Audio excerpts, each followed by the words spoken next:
Hey everybody, welcome to another episode of Late Night Dice. As always, I'm joined by the burly Kyle and the wonderful Christian.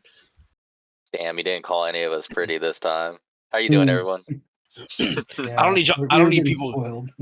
I don't need people get the wrong idea. Whenever Kyle and I were like posting our playthrough and we were looking at the analytics, as soon as I played with his beard, we lost like 80% of viewership.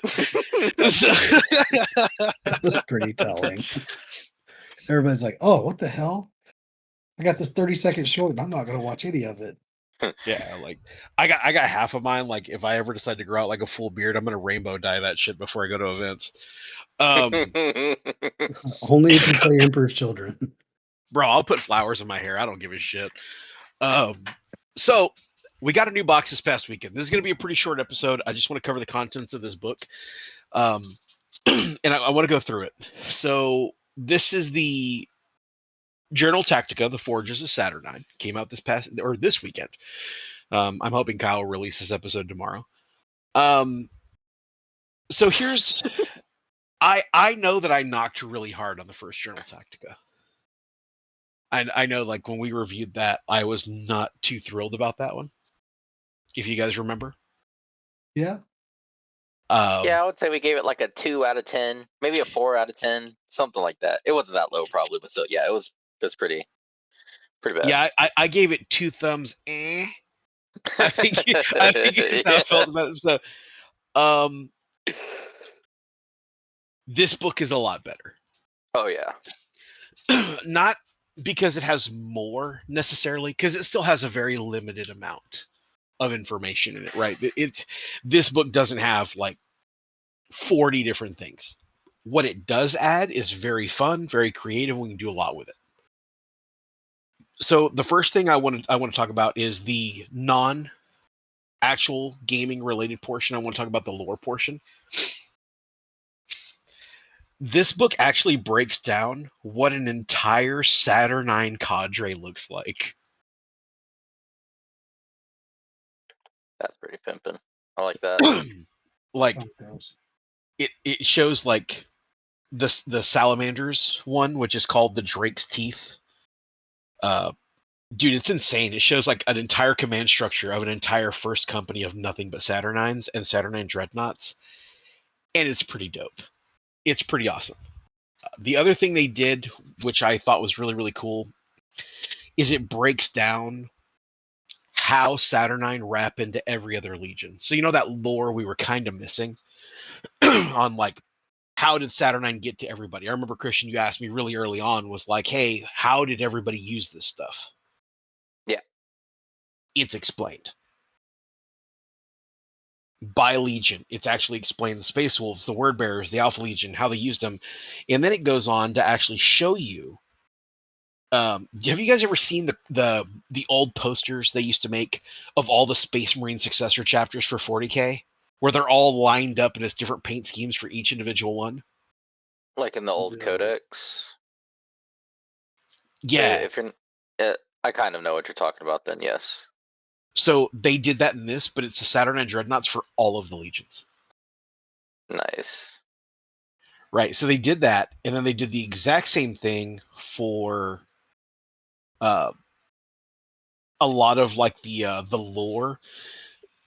They actually explain a lot of it, and they go through the timeline of what's called the Saturnine Renewal, which is kind of cool. A lot of information here that we didn't have.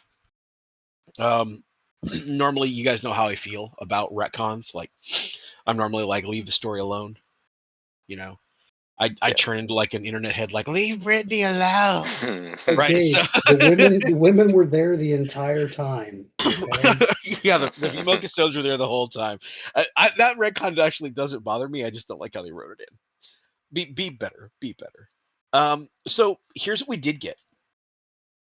We got 1, 2, 3, 4 narrative missions. Truly narrative missions. Right? These will not be match play missions. If anyone was to make these in match play missions, like I don't see it really going well for a lot of people. Now, I wouldn't put it past Seth and Jack to try and make one of these into like a Warzone mission. Yeah, so someone's going to do it. It's just Yeah. it's gonna take a lot of tweaking.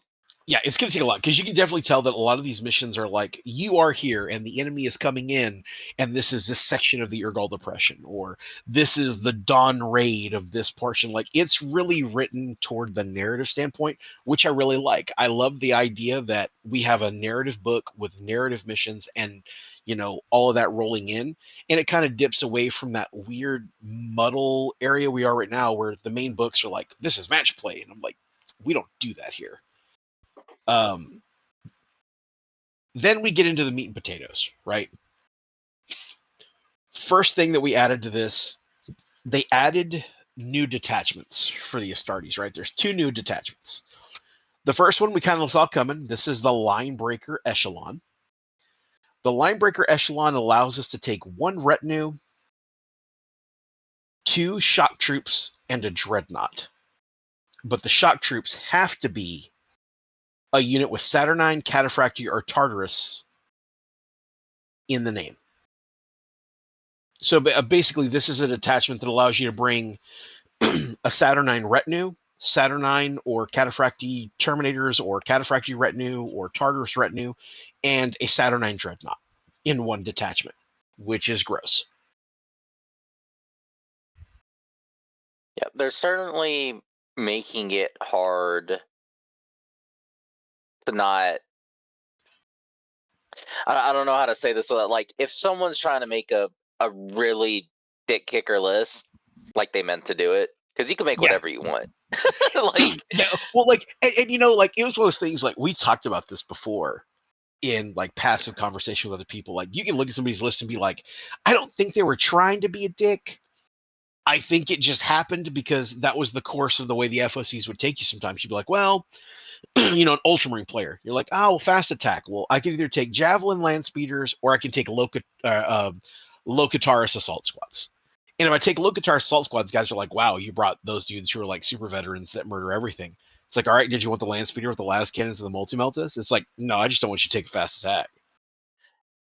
Right. yeah, so And then, we're talking like 2.0. Like, hey, yeah, you only yeah. got 3 slots. You can only pick either So you the want to make best the thing most of in them. slot or like, yeah, there's only so much to choose from. Now the world is fucking open to you. Like, you could bring anything you want. Yes, they tell you to bring certain things, but they're not that much of a detriment. Like, they're making it really hard to be like, well, I don't want to take this because this is bad. Nothing is bad. Like, they're just saying, hey, just take this one thing and you're good. Take all the Saturnines you want, basically. Take all the dreads. Yet, I think what I like the most about it right now, what I'm really, really appreciating about where these new detachments and things are leading us is, if I go to an event and I look at your list, I'm like, wow, you went out of your way to do that on purpose. No one forced you to do what you did. Like, But you did it. you had all the stuff in the kitchen to make lasagna and you still cooked hamburger helper. Like, that's how it feels now, right? So the other detachment, which is going to make Christian really happy and Kyle's going to laugh and laugh and laugh, it's called the Maelstrom Sentry Battery. When you take a Master of Signal to fill a command slot, you can take the Maelstrom Sentry, and the Maelstrom Sentry allows you to bring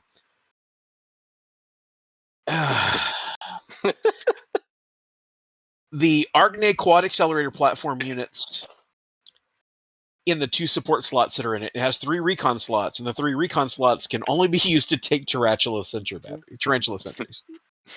So it's an entire detachment dedicated to immobile cannons. It can bring 2 of the new quad autocannon turrets and then 3 Tarantula batteries. If you bring a Master Signal, you can bring this detachment. Sounds amazing for me. Honestly expected a lot more out of that from you guys, since early in this podcast, y'all are really busting my nuts about these fucking Tarantula turrets, dude. Y'all are in my ass about those. When I make this work, I'm still gonna bust your balls about it.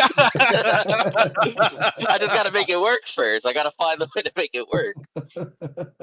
I'm gonna show up to a game and be like, "What's that humming?" And Christian's gonna be like, "It's the tarantulas."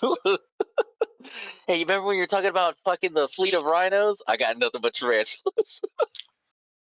Show up and be like, "Christian, what'd you order, man?" I ordered 14 Masters of Signal. So with that, we have a new Centurion. There's a new Centurion in the book. It is a Centurion in Saturnine armor. Ugh. Yep. T6 with 5 wounds. He's just a stitch under a Praetor. What's really funny?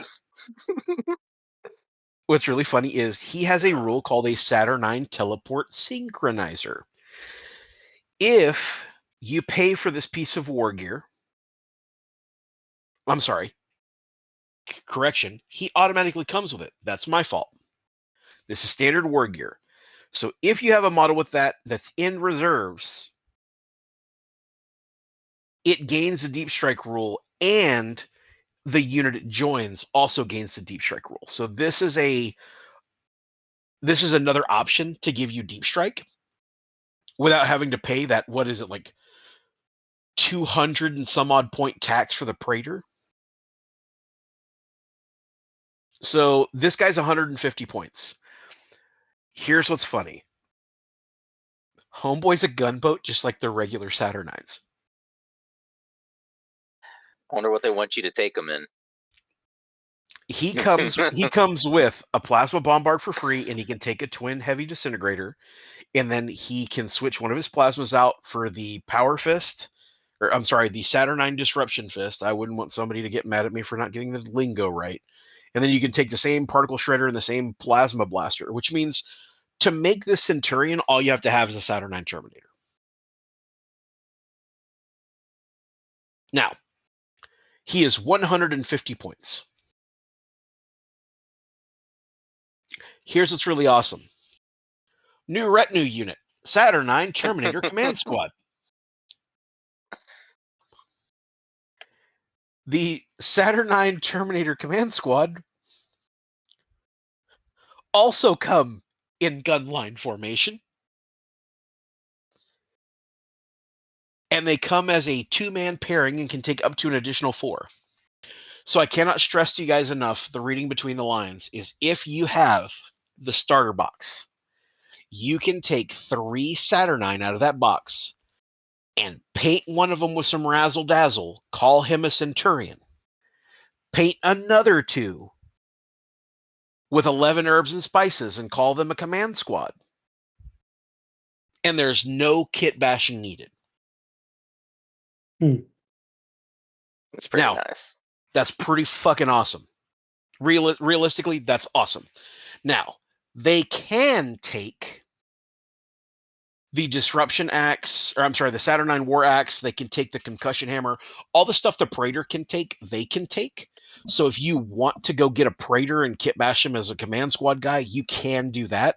But out of the box, you can run 3 Saturnine as a Centurion and 2 Saturnine command squads. Now, they do still have explodes like the regular Terminators. So there is at least some drawback. For now. Yeah, yes, there's still some drawback. Gabe knows where I'm going with that. Yeah, for now. For now. So then we got the new word bearer specific unit, which are called the Freitas Anointed Conclave. I hope I said that right. It looks like Freitas. Phraetus. Freitas. Yeah, I'll give it to you. Yeah. So they're Saturnine Terminators, but they have a flame too. They have a rule called the Warp Fire Mantle. Now, this rule, this Warp Fire Mantle, I'm not going to lie to you. I'm going to shoot this unit dead every time I see it. It will never touch me. It will never get close to me. Oh, yeah. Whoever is out there, if you hear me, I will tell you now, if you play Word Bearers and you bring The Freitas anointed conclave, I will shoot it dead. I will find the most tool time souped up guns I can find and kill these bitches because they scare me. Here's what the warp fire mantle does. And by the way, these are all the normal rules for normal Terminators, except these guys blow up on a 5+ instead of a 6+. They have Eternal Warrior 1. So if you do some wounds to them, they're -1 damage coming in. And they have a flame, which does some shenanigans sub wound phase. But the warp fire mantle says at the end of the attack sub phase of any shooting phase, if a unit contains any models with the warp fire mantles which passed at least one armor or invulnerable test caused by a shooting attack in that shooting phase, every unit with at least one model within 8 inches of at least one model from that unit has to make a toughness test. Now, if you fail the toughness test, you take D3 automatic wounds at AP2. Ugh. Okay. I also want to point out that earlier in this book, we got a Centurion that'll let these fuckers deep strike. I just want to point that out. So you can just drop this in somebody's back line, and it's like throwing a hornet into a beehive, dude. Like, get it away. Because you don't want to be near it, because if you shoot at it and it passes, at the end of it all, it's like everyone within 8 inches make a toughness test. And these users are just going to hand out AP2 wounds like Oprah, dude. That's scary. That's crazy. It's also worth noting they can take the war axes and they can take the disruption fists. And what's even more terrifying is the Freitas Disciple, if you pay 60 points, can take a teleportation transponder anyway. So if you make them a 300 point unit, they're 240 points base, but if you pay another 60 points, you make them a 300 point unit, you can give them deep strike.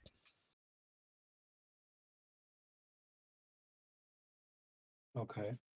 They're solid. Pretty solid. Yeah. They're pretty solid.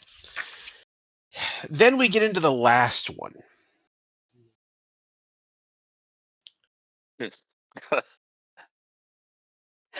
I'm not going to say the name of it yet. This But I'm is gonna explain. probably why I like the word bears one. Don't get me wrong, I like the word bears one, but this one I think personally is a little bit better. I agree. I think this is pretty gross. Any of the following units entirely composed of models with the Thousand Suns trait may have the Osirian Prosperine Arcana selected for them instead of one of the options on page 220 of the Liber Hereticus for 10 points per unit. Wait. Pra- Any Saturnine? Nope, I'm about to tell you what all can take it. Okay. Praetor and Saturnine armor, Centurion and Saturnine armor, Saturnine Terminator Command Squad, Saturnine Terminator Squad, any unit entirely composed of models with the Walker type.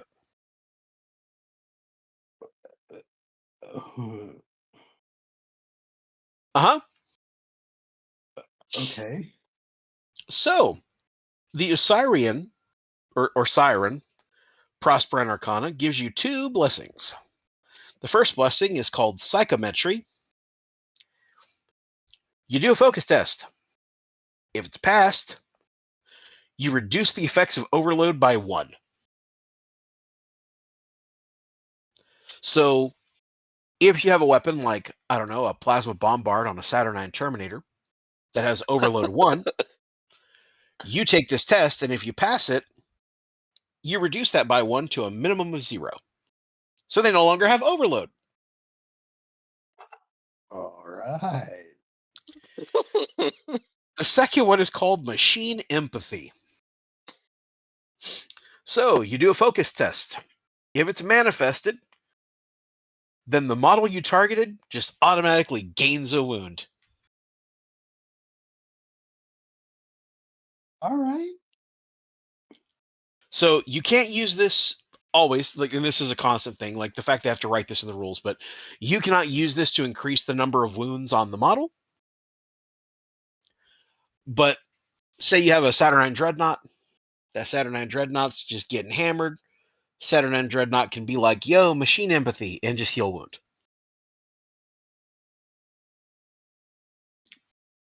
So Wordbearer's definitely got to win out of this book. Thousand Suns definitely got to win out of this book. They got a big win, bro. A big win. Oh yeah.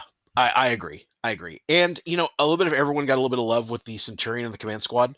I think twofold for two reasons. Is one, this, I wouldn't say it's the first time, but this is one of the few times I've seen where Games Workshop has released a book with a unit in it that didn't require me to go out and buy like $40 worth of shit to kit bash one. They, with this book, the Inducti, they're making that starter box Valid. fucking amazing. Now, do you want to know where Gabe's little like crazy, like my red string theory crazy mind is going crazy right now? What is that, Gabe? If anyone out there is playing 1,000 Suns, maybe go out and buy the new Combat Patrol box that has 20 Inducti, a Walker Leviathan, and a Rhino in it, and just go ham. You know? Yeah, you got a pretty fucking good army right there, a starter army. Because the 1,000 Suns Inducti are just like, our guns get breaching. And the Leviathan is like, I'll just heal up wounds. And I don't know about you, but Leviathans were already hard to kill anyway. Right? And so you just have, between the starter box and the new Combat Patrol, like, I love this rollout. So far, it's been pretty fantastic.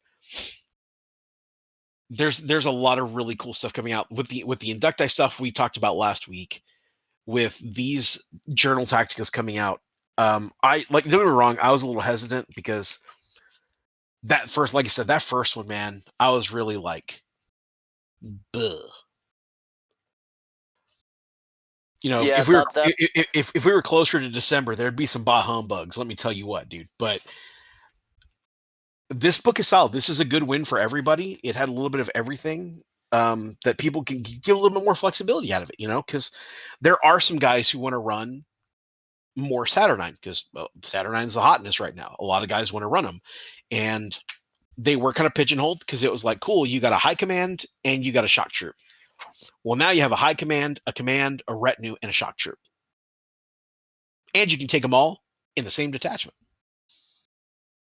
That's pretty good. No, and rating this book, I honestly would give this book an 8 out of 10. Maybe even a 9, because there is something for everyone in here. There's lore, there's new missions to play. We all got new detachments to focus on. And what also excites me is that if they only gave Thousand Suns and Word Bears, I guess, some love in this book, that means other journals, I guess, hopefully they pick two more chapters, everyone, and get some new stuff. That's kind of cool to think about. I only have one hesitation, and it's more of just like a personal Gabe trauma thing, is I am so terrified they're going to drop the Ultramarine ones and be like, these Saturnine guys allow you to reread your rules. Like, I'm so worried they're going to have some shitty ability. But yeah, like, this was a really good book. I'd give it a 7 out of 10. I wouldn't quite go like 8 or 9 out of 10. I'd give it a 7 out of 10. From a hobby standpoint, it's fantastic because it gives color breakdowns for every Dreadnought and for every Terminator.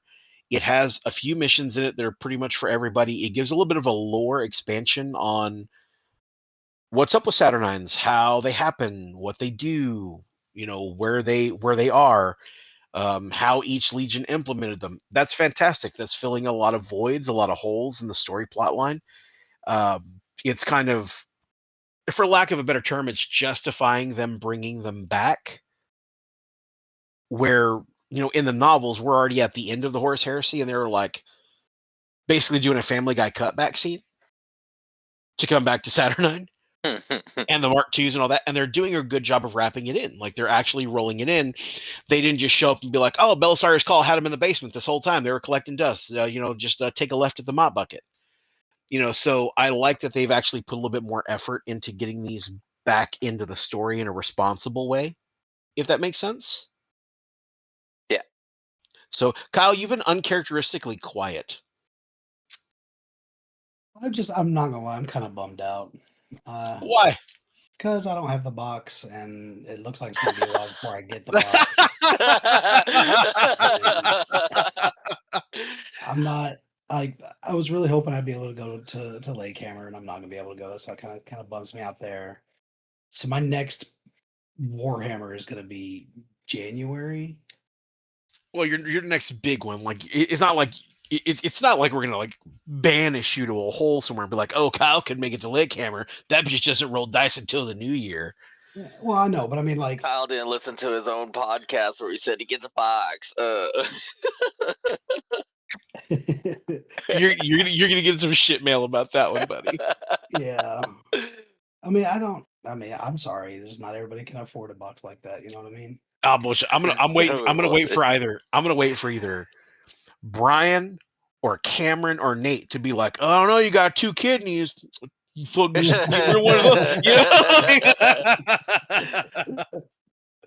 No, I have to keep both of them. I have to be superior to my wife. She only has one. Wow. Wow. What a low blow. Gotta hold that card close to the chest and be like, Oh, yeah, you think I'm fat? Oh yeah, well, I got 2 kidneys. Oh, I'm definitely clocking this timestamp and sending that to your wife. I'm sure she can hear me in the bedroom right now. The door's open. Well, yeah, so really that's all I wanted to get into. I wanted to have like a shorter episode to kind of get into this book a little bit and kind of get y'all's feedback on it, see how you guys like it. I'm a big fan. I think it's going to be a really good re-envelope into some of the more units that we have access to. It's going to tie it into what we already had. It's going to, push some more stuff out. And with this book, it's also worth noting they did drop the Mark II assault squads, which were meant really good. The new combat patrols, the heresy version of the combat patrols, are out as well. Those are all pretty good. Pretty wicked value. I did the numbers on it, and you're pretty much getting one model for free in the box, like one of the bigger ones. So, like with the Space Marine box, it's $170, but it comes with 20 Marines, a Leviathan, a Rhino, and some heavy weapons. So if you do the math on it, 20 Marines right now I think is going for like 80 to $90. A Rhino's going for like $54. So essentially the Leviathan is free or the Rhino is free in the money breakdown. If you're like one of those crazy people that has like 1900 of everything, then it's not important news to you, but for a new player it's a fantastic amount of model in a box for a decent price that isn't going out and buying the entire starter box. So like if I was a new player, it would be a struggle because I wouldn't know whether to buy the big box or those starter boxes because the Rhinos are really selling me right now. And buying 2 of those to have 2 Rhinos, that's already a damn good start to an army. So Well, really for me, and this is what's gonna like, I'm not telling anyone not to buy the box, right? It's a good deal. I do want 2 of them. I don't need 2 Leviathans. Leviathans are weird in that box for me. Are they good? Yeah, I still think Leviathans are fantastic dreadnoughts, and they're the gunboat dreadnoughts for the gunboat versions, the ones with the actual like guns in the box. So they're not bad. It's just one of those like, for lack of an explanation, GW was like, all right, cool. What can everybody use? All right, cool. Now throw one thing in there we don't sell much of. Yeah, I think it would have been more clutch if they'd have been Saturnine Dreadnought. I mean, not a lot of people have Leviathans, so you're not wrong. Newer players, that's like because I remember trying to get my first one. It was hard as hell to get, and now it's kind of. Well, I know it's plastic and everything now too. So Yeah, I was about to say, bro, like when you first got into it, you could only get resin yeah. So Leviathans. that's what I'm thinking back up. That's why I think it's such a big deal. Like Bro, newer that's players don't okay. have. Yeah. You're coming at me with the equivalent of when I got into it, I was trying to get an old school Impala, but now I can buy an Impala at any dealership in town. That's not the same struggle. Oh, you said 1978? I got a 1998. Is there a difference? Bro, that's right up there with somebody being like, I've got a Camaro, and you're like, is it a new Camaro or an IROC? My Leviathans or IROCs?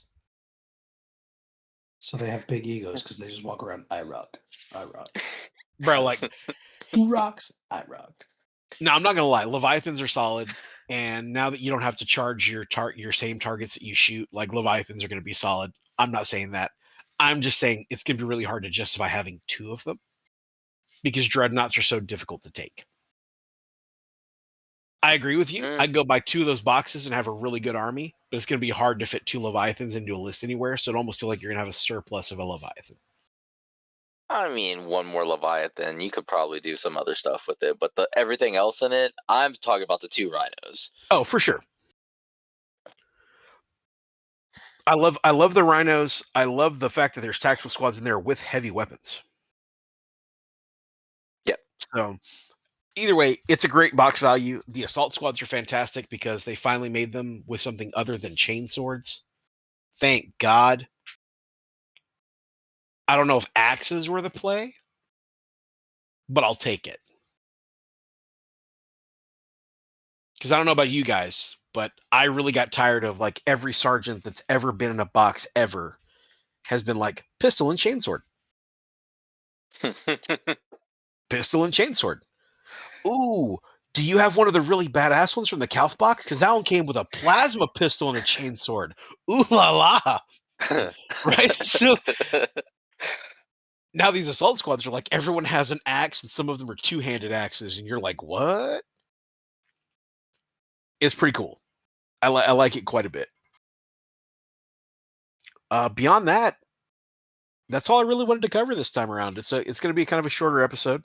Not a lot of content right now that we want to get into. I do want to start getting into the playthroughs, so that's going to be something we're going to be looking at pretty quick.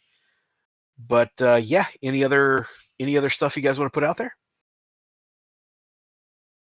No. If you Go guys for have it. any thing that you want us to talk about, or any questions you want us to look at, by all means, hit us up on the Discord. We will Small take caveat. I will answer any question except how to build a list. I was about to say, Gabe gets hit with list. Still don't understand this list. So if you have any list questions, be sure to ask Gabe for it.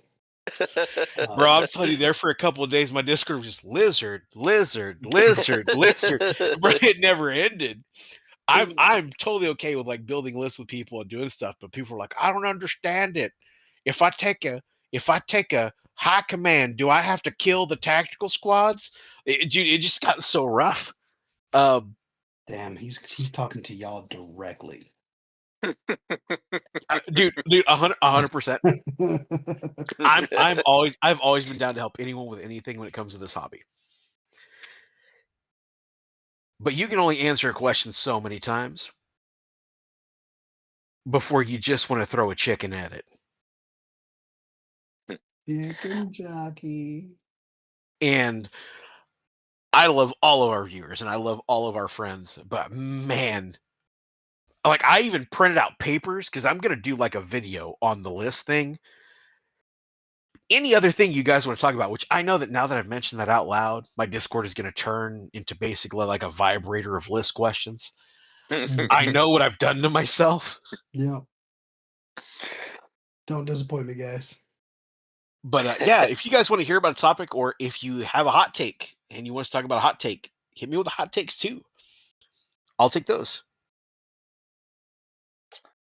I just find it so funny when you give people like it's the fact that people could bring anything now. They just don't know what to choose, and they don't want to choose wrong. And I don't think anything is bad in this edition. As of yet, I don't think anything is bad. I found one. Oh. Well, there's one, I guess, ladies and gentlemen. I went looking and I've only found one bad thing across all of the things in the game. I've only found one bad thing. The Arvis Lander still fucking sucks. Why? It still sucks. It's like the taxi in Total Recall. It sucks. Who keeps wanting this? No one. But they still gave it to us in plastic before we got a plastic unit of anything else. It was an Arvis Lander immediately followed up by tarantula turrets. Hey, Tarantula's looking pretty good, you know? Yeah, they're getting Got our some own love. goddamn detachments for it. All right, guys. Well, thank you for this shorter breakdown, this shorter video from Late Night Dice Ramblings from the Warp. Thank you for listening. We'll catch you guys on the next one. As always, fuck Erebus. Happy dice, happy life. We'll catch you next time. Adios.